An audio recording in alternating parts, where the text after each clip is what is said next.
Let's go to one of our online questions. This is coming from Jeremy, who asks, what are the priorities of the newly elected Republican Senate over the next 6 months? What is the goal of the Senate to get accomplished? Okay, the very first measure that was raised in this Congress in the Senate was Senate Bill 1, which is the Keystone XL pipeline bill. That's on the floor of the Senate right now. We're working on that right now. It'll probably take us throughout the rest of this week and probably well into next week before we're finished with it.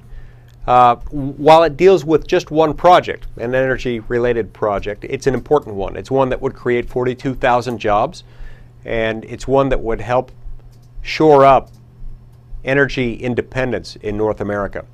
You see, we have this idea that we really ought to be spending more of our money on North American energy rather than sending that money to countries like Saudi Arabia and Venezuela, where those growing wealthy off of our petrodollars are sometimes people who don't like us very much. And sometimes those same people are even inclined to use that money against us, to support acts of terrorism against us. That's one reason why this bill is so important. Anyway, I think we'll get this done. We'll move on from there to address the Department of Homeland Security funding, and we're going to be bringing that up soon, and in connection with that we'll have an opportunity to talk about language that would limit the ability of this administration to spend money on implementing President Obama's executive orders that he issued in November dealing with immigration. But I'll tell you, beyond those first two items, which I think are first to come up, I'll tell you what my priorities are. My priorities are to help working families across America, to make sure that working families in Utah and everywhere else in our great country have opportunities to get ahead, and to make sure that those families are not being punished. Currently, for example, federal law punishes Americans for getting married. Our tax code actually punishes you for getting married. Our tax code also punishes you for having children. We think both of those punishments are wrong.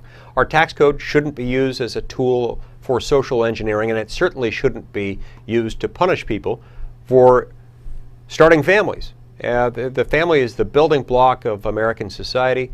It is the most important social unit in America, and it's also the most important unit of our economy. Just in sheer economic terms, we need to protect American families.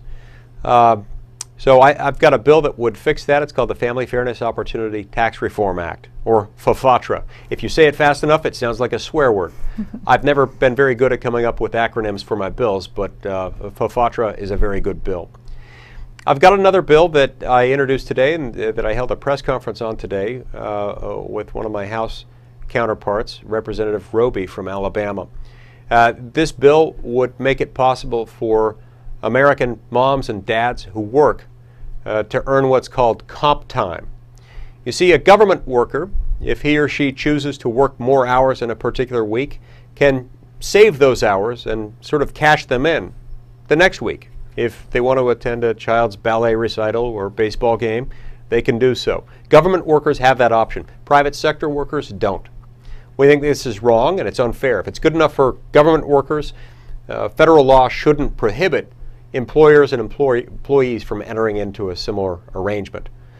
I've got another bill that would protect religious freedom in America called the Marriage and Family Religious Freedom Act. And the purpose of this is to make sure that the federal government doesn't retaliate against anyone, not an individual or an institution. It shouldn't retaliate against an individual or a church or a religious school based on a religious belief that marriage is between a man and a woman. Look, regardless of where you come out on the debate about gay marriage, I think most Americans agree that the federal government shouldn't punish people based on their religious views on what marriage is.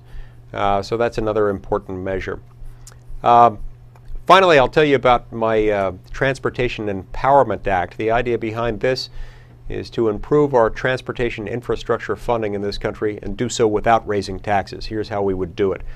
We would reduce the federal gasoline tax from 18.4 cents per gallon down to 3.7 cents per gallon. The difference between those two rates, 14.7 cents per gallon, could then be collected by the states. When they're collected and spent by the states rather than the federal government, you increase the spending power of each dollar by 20 to 30%. That means more people will have access to more places to live. They'll be able to live closer to where they need to work.